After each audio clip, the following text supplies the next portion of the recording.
যে ব্যক্তি ঈমান হালাতে কাবা শরীফে তওয়াফ করবে, কাবা শরীফে জিয়ারত করবে, হজ করবে, আল্লাহ ওই ব্যক্তিটাকে মাসুম বেগুনা বানিয়ে দেবেন। বলুন না সুবহানাল্লাহ, বললেন আলহামদুলিল্লাহ।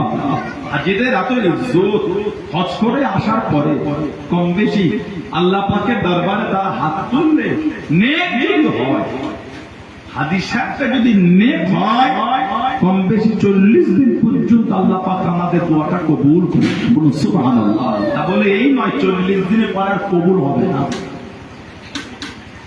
40 দিনের পরে কবুল হবে না, এটা না। এটা হাদিসের এক্সট্রা আরেকটা আমাদের মাকাম। রমাদান শরীফ যে ব্যক্তি রোজা রাখলো জীবনের গুনাহ মাফ হয়ে গেল। হাদিস শরীফে এসেছে মান সামা রমাদানা ঈমানান ওয়া ইহতিসাবান, বুখারী শরীফ আর মুসলিম শরীফে এসেছে। নবী বলে যে ব্যক্তি ঈমান হালাতে আল্লাহ পাকের রেজা, আল্লাহর সন্তুষ্টি অর্জনের উদ্দেশ্যে রমাদান শরীফের রোজাটা আদায় করবেন, আল্লাহ ওই বান্দা বান্দীদের বিগত জীবনের গুনাহগুলি মাফ করে দেবেন। বললেন সুবহানাল্লাহ। তা বলে এই নয় রমাদান শরীফ ছাড়া জীবনের গুনাহ মাফ হয় না, তা বলে এই নয় যে অন্য মাসে গুনাহ মাফ হয় না, এটা সেটাও হয়। রোজাদারদের সম্মানটা আল্লাহ পাক আরেকটু বাড়িয়ে দিয়ে সেরকম একটা বরকতপূর্ণ জায়গা থেকে আল্লাহ ফেরাতে হজ একটা ইসলামের বড় আরকান, হুকুম। আল্লাহ পাক তার বান্দা বান্দীদের করে হজে থাকেন কেন? নবীদের জায়গাগুলোকে স্মরণ করিয়ে নিবার জন্য। বললেন সুবহানাল্লাহ। হজে আল্লাহ পাক ডাকেন কেন? নবীদের ইয়াদ করাবার জন্য, নবীদের স্মরণ। তাওয়াফে রামাল হাদিসের বাপ জানেন, তাওয়াফে রাম ডান কাঁধটাকে ফাঁকা করতে হয়। ইহরামটা আর গায়ের উপরে থাকবে না, ইহরাম ডান হাতের নিচে থেকে দিয়ে বাম কাঁধে ফেলতে হয়, ডান কাঁধটা হালকা ফাঁকা রাখতে হয়। আর একটুখানি হেলে গেলে একটু বেশ অন্যরকম ভাব করে তাওয়াফ করতে হয়। একটা অহংকার ইসলামে হারাম, কিন্তু ওই তাওয়াফে রামালের মধ্যে একটা আমাদের ভাব আনতে হবে, একটা বাড়ি বড়াই একটা, এটা আল্লাহর হুকুম। কেন? আমার নবী যখন সাহাবাদেরকে তাওয়াফ করছিলেন, কাফেররা আমার নবীকে তো আক্রমণ করছিল নোংরা শব্দ। মুহাম্মদ ভয়তে সাল্লাল্লাহু আলাইহি ওয়াসাল্লাম কিভাবে দেখ জড়ো হয়ে তাওয়াফ করছে। আল্লাহ পাক হুকুম দিলেন, হাবিব আপনি একটুখানি তাওয়াফটা, একটুখানি সেনাটাকে উঁচু করে একটুখানি তাওয়াফ।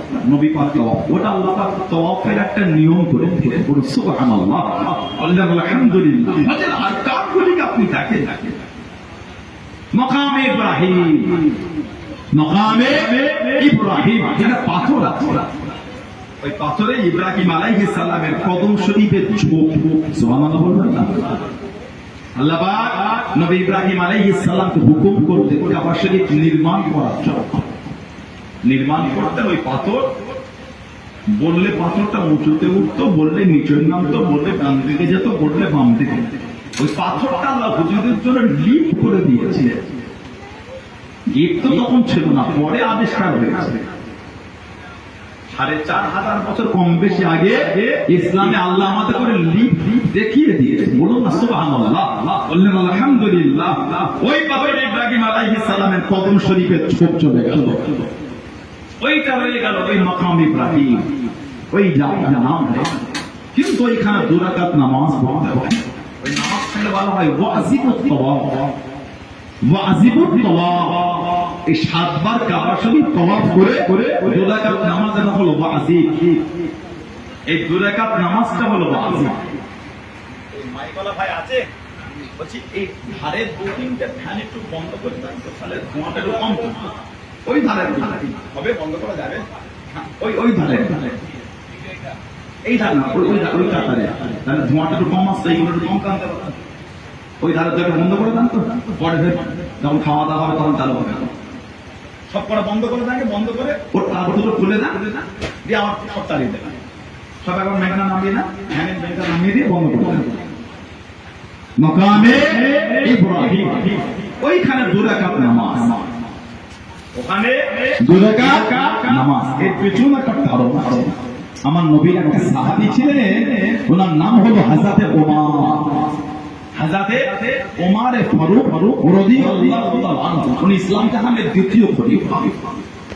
আল্লাহ রাসূল ওনার সামনে বলেছেন, লাউ কানা নবিয়্যুন বাদি লাকানা ওমর। আল্লাহ যদি আমার পরে কাউকে নবী করতেন, আল্লাহ আমার ওমরে ফারুককে নবী বানাতেন। বলুন না সুবহানাল্লাহ।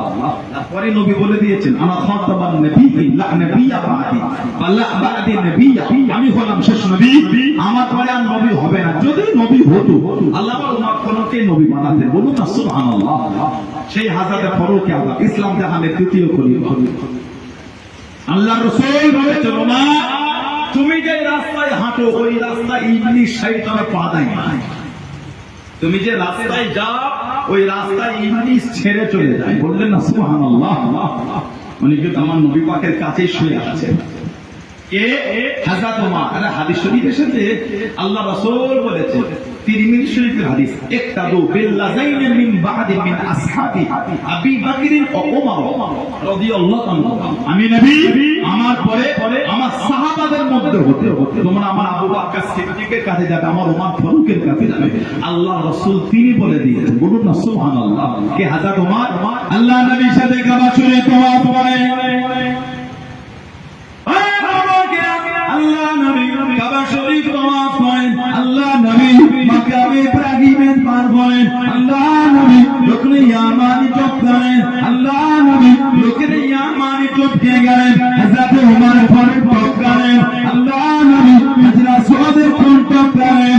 ও আমার মুরব্বি বান্দারা, কাছে যাওয়া লাগবে না, কাছে যেতে হবে না, যত দূর থেকে দেখতে পাবেন আগুনটা ইশারা করে, বিসমিল্লাহি আল্লাহু আকবার ওয়ালিল্লাহিল হামদ, বিসমিল্লাহি আল্লাহু আকবার ওয়ালিল্লাহিল হামদ, ইশারা করে চুমা খাবেন, চুমা পুরা হয়ে যাবে। আল্লাহ নবী মাকামে মুনতাজিমের পরে, আল্লাহ নবী মাকামে মুনতাজিমের আগে মাকাম ইব্রাহিমের কাছে গেলেন। আল্লাহ নবী কাবা শরীফের দরজাটা টপ করেন। হযরত ওমর টপ করেন। হযরত ওমর দাঁড়িয়ে গেলেন। আল্লাহ নবী ডাক দিয়ে দিলেন। আল্লাহ নবী ডেকে নিলেন, ও রাদিয়াল্লাহু তাআলা, আমি নবী, আমার পিছনে পিছনে আসো।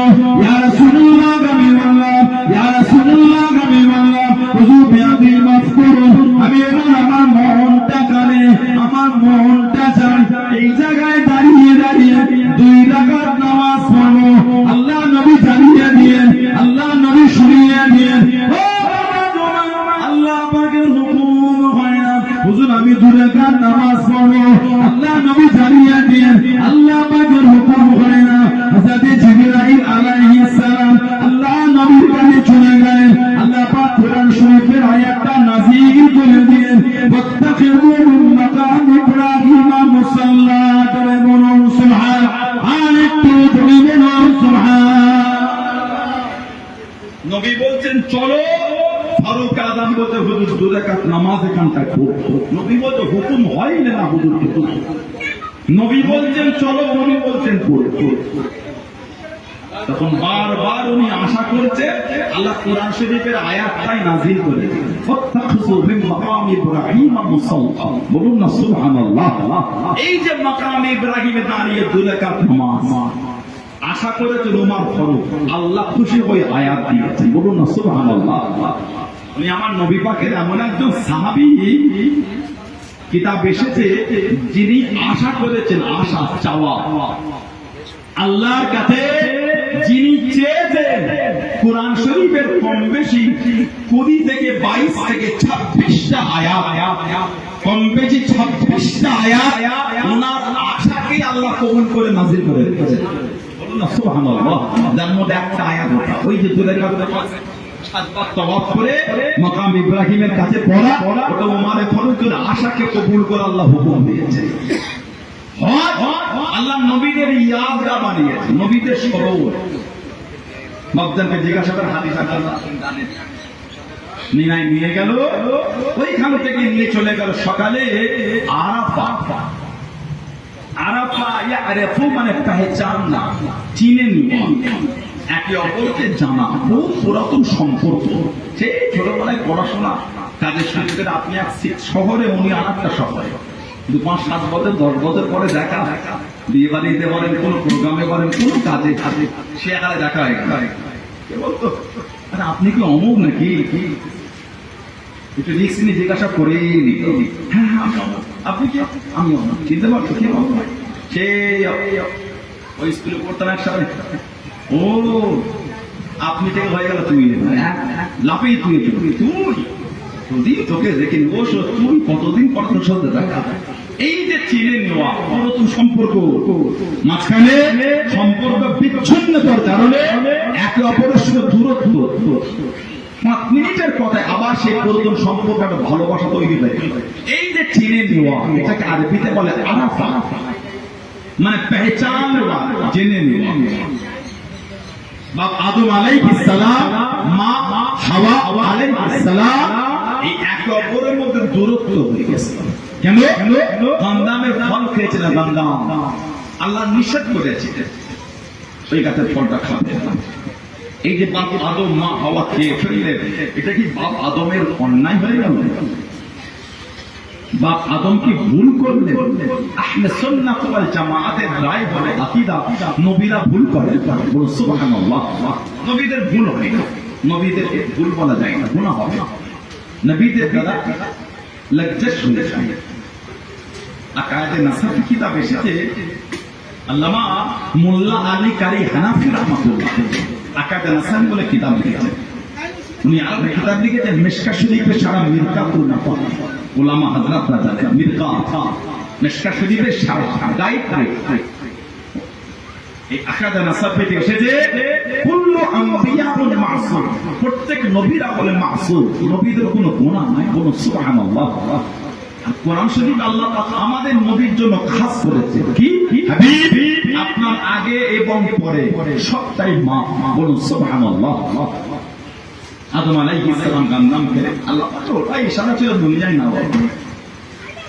আল্লাহ পাক সে দেখেন যে দুজনকে দুদিকে করে দিয়েছেন। আমাদের ভারত তখন শ্রীলঙ্কা ওই যে দ্বীপ এই দুজনে একে অপরকে খুঁজছেন। পৃথিবীতে মানুষ আর কেউ না, এই দুজন প্রথম আল্লাহ দুনিয়ায় পাঠায়। একে অপরকে খুঁজতে খুঁজতে খুঁজতে খুঁজতে ওই মক্কা শরীফের পাশে ওই আরাফা ওই ময়দানে দেখে বাপ আদম মা হাওয়াকে দেখলেন, মা হাওয়া বাপ আদম আলাইহিস সালাম একে অপরকে দেখে চিনে ফেললেন। ওই জন্য জায়গাটার নাম হয়ে গেল আরাফা, মানে চিনে নেওয়া, জেনে নেওয়া, একে অপরকে জেনে নেওয়া। দেখা হয়ে ওই আরাফা একটা পাহাড় আছে, জাবলে রহমান, ছোট্ট পাহাড়, জাবলে রহমান। ওই পাহাড়ে উঠে দুজনে কাঁদে। কোন বর্ণনায় 300 বছর, কোন 350 বছর। নিজেরা অনুতপ্ত যে আল্লাহ পাক এরকম করে ফেললাম, আল্লাহ পাক এরকম করে ফেললাম। নিজেরা লজ্জিত। আল্লাহ পাক আমাদের কিছু বলেন, নিজেরা আল্লাহ পাক আমাদের কারো কাঁদতে হবে না। এই আরাফা, এই জাবলে রহমান যদি ওই কোন হাজি ওই জমিনে গিয়ে কাঁদে, চোখের পানি ফেলে, সেই বাপ আদম মা হাওয়া আলাইহিস সালামের খাতিরে আল্লাহ ওই বান্দা বান্দিদের জীবনের গুনাহগুলিকে মাফ করে দেন। বললেন না সুবহানাল্লাহ। সেই ইয়াদটা, সেই স্মরণ করে আমাদের আরাফায় তো থাকতে হবে। উকুফে আরাফাটা হচ্ছে হজের ফরজ। উকুফে আরাফা এটা হলো হজের কি ফরজ, করতেই হবে, নাহের হারাম। তাওয়াফে জিয়ারাত এটা হলো হজের ফরজ, হজ হবে না।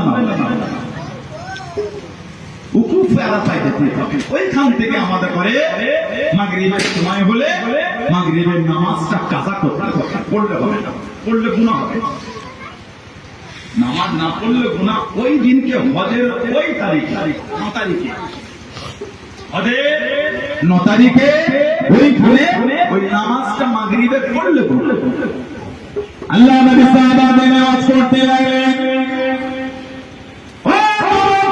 আল্লাহ নবী সাহাবাদের নিয়ে বয়ান করেন, আল্লাহ নবী সাহাবাদের নিয়ে ওয়াজ করেন, আল্লাহ নবী আসরের নামাজকে আদায় করে আল্লাহ পাকের দরবারে সাহাবাদের করেন চোখ ভরা পানি দেখে দেখে দোয়া করেন।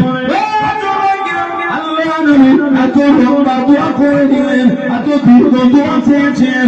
আল্লাহ নবী মাগরিবের সময় চলে গেল। আল্লাহ নবী মাগরিবের নামাজ কারা শেষ করে, আল্লাহ নবী দোয়া করা শেষ করে আল্লাহ পাকের দরবারে ফরিয়াদ করে, ও রাব্বি আল্লাহ পাক, আমি নবী মাগরিবের নামাজ আদায় করলাম, আমি নবী আপনার দরবারে দোয়াটা চাইতে চাইতে এত লম্বা হয়ে গেল, এত দীর্ঘায়ু হয়ে গেল, আমি নবী মাগরিবের নামাজ আমার হলো না।